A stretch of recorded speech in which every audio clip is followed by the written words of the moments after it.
हे दोस्तों, आज हम लोग बात करने वाले हैं पीडीलाइट इंडस्ट्रीज के बारे में। तो जैसा कि आप लोग देख पा रहे हैं, ये स्टॉक का मंथली चार्ट है। इसमें हर साल लगातार बढ़ोतरी हुई है। आप जैसा कि देख सकते हैं, चाहे वो 2010 रहा हो, 2012 रहा हो, 2014 रहा हो, 2016 रहा हो, 2018 रहा हो, 2020 रहा हो या फिर 2022 रहा हो, हर साल इसका स्टॉक लगातार अब ट्रेंड में बढ़ता चला जा रहा है और इसका बिजनेस भी लगातार उसी दिशा में ग्रोथ होता चला जा रहा है। तो आज हम लोग इस स्टॉक की कंप्लीट एनालिसिस करने वाले हैं। तो चलिए शुरू करते हैं।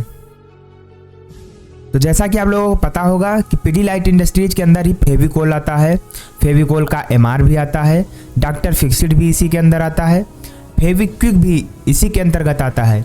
यहाँ तक कि एमसील हो, फेविस्टिक हो, हॉबी आइडियाज हो या फिर फेविक्राइल, सारे ब्रांड्स पीडीलाइट के ही हैं, जो कि अपनी इंडस्ट्री में लीडर है और एक मोनोपोली की तरह काम करता है।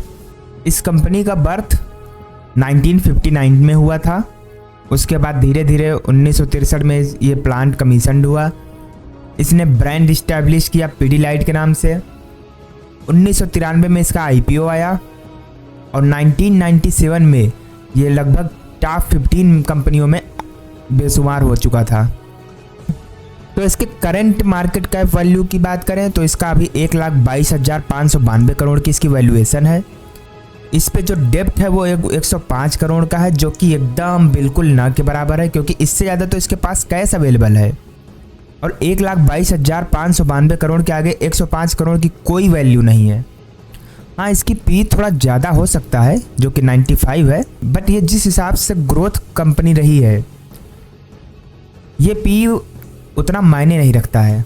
आरओई इसका 21% का है, आरओसी 27% का है और सबसे अच्छी जो बात है वो है प्रमोटर की होल्डिंग 69%।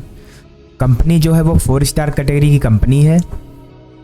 फाइनेंशियल इसका बहुत तगड़ा है। इफिशियंसी 5 स्टार है। वैल्यूएशंस में जैसे मैंने बताया कि थोड़ा पी ज़्यादा है, तो अभी ये इसकी वैल्यूएशन थोड़ी महंगी है, बट ये कब तक महंगी रहेगी इसकी भी कोई सीमा नहीं है, क्योंकि महंगी चीज़ हमेशा महंगी ही और सस्ती चीज़ हमेशा सस्ती होती चली जाती है। इस स्टॉक का जो अभी करंट प्राइस चल रहा है वो 2,411 रुपये चल रहा है और इंट्राडे में आज लगभग 1.77% तक तेज भी है।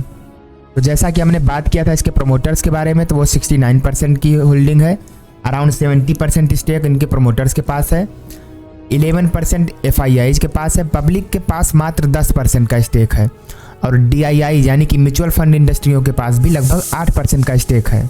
तो सबसे ज़्यादा जो स्टेक है वो इनके प्रमोटर्स के पास है, जो कि बहुत ही स्ट्रांग पकड़ है। कंपनी की जो स्ट्रेंथ है वो आरओई जो है उसका लगभग 3 सालों से बहुत ही अच्छा रहा है, लगभग 22%। आरओसी भी लगातार 30% की स्पीड से ग्रोथ कर रहा है। आरओसी भी लगातार ग्रोथ करता चला आ रहा है। कंपनी जो कि वर्चुअली डेप्ट फ्री है। इसकी जो कैश कन्वर्जन साइकिल है वो लगभग 33 दिनों की है, यानी कि कंपनी में जो माल बनता है और जो कस्टमर तक पहुंचता है उसके बीच में जो कंपनी के हाथों में जो पैसा पहुंचता है वो लगभग 33 दिनों के आसपास का इसका एवरेज है। कंपनी की कुछ लिमिटेशंस भी हैं, जैसे कि इसका लगभग पास्ट 3 ईयर से इसका जो प्रॉफिट ग्रोथ है वो धीरे धीरे कम हो रहा है। इसका रेवेन्यू ग्रोथ भी थोड़ा बहुत कम होता जा रहा है। पी जो है इसका 95 पे अभी जो ट्रेड कर रहा है, जैसा कि मैंने पहले भी बताया कि पी इसका अभी भी हाई वैल्यू पे ट्रेड कर रहा है। बाकी इसके पीयर्स ग्रुप की बात करें तो पीयर ग्रुप में अपने सबसे ऊपर है ये पीडीलाइट इंडस्ट्रीज, उसके नीचे है गुजरात फ्लोरोकेमिकल, फिर सोलर इंडस्ट्रीज भी है, दीपक नाइट्रेट भी है, टाटा केमिकल्स भी है, नवीन फ्लोरिन भी है। लेकिन जो पीडीलाइट है वो काफ़ी बेहतर स्टॉक है और अपने यहाँ की यानी कि फेविकोल सेक्टर में, यानी कि फेविकोल वाले सेक्टर में ये लगभग मोनोपोली है इसकी। तो चलिए बात कर लेते हैं कि इस स्टॉक ने अभी तक रिटर्न कितना बनाया है। तो जैसा कि आप देख सकते हैं आज इंट्राडे में ये लगभग 2 से 2.5% तक तेज है। बाकी पिछले एक हफ्ते में लगभग 3% है। एक महीने में भी लगभग वही हाल रहा है। 3 महीने और 6 महीने में इसने कुछ खास ग्रोथ दी नहीं है। अगर साल भर की बात किया जाए तो जैसा कि सारा बाजार ही गिर रहा है तो उसमें ये भी गिर रहा था। बाकी अगर 2 साल की बात की जाए तो 33%, वही अगर 5 सालों की बात की जाए तो 130%, और अगर यहीं से 10 सालों की बात की जाए तो लगभग 850% से भी ज़्यादा का रिटर्न इसने दिया है। तो अगर आप लॉन्ग टर्म के खिलाड़ी हैं तो ये स्टॉक आपके पोर्टफोलियो में तो होना ही होना चाहिए।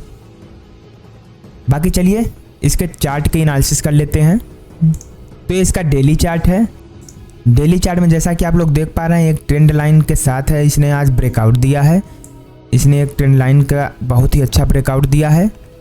काफ़ी दिनों से एक रेंज में ट्रेड कर रहा था, बट आज ये रेंज से बाहर निकला है। तो अगर ये यहाँ से निकलने के बाद एक रिटेस्ट लेके वापस से तेज़ी दिखाता है तो पहला टारगेट इसका 2500 के आसपास रहेगा, और फिर जल्द ही ये 2600 के आसपास भी ट्रेड करता नज़र आएगा। तो ऐसे और भी स्टॉक रिलेटेड जानकारी के लिए हमारे चैनल को सब्सक्राइब करना ना भूलें। Thank you for watching.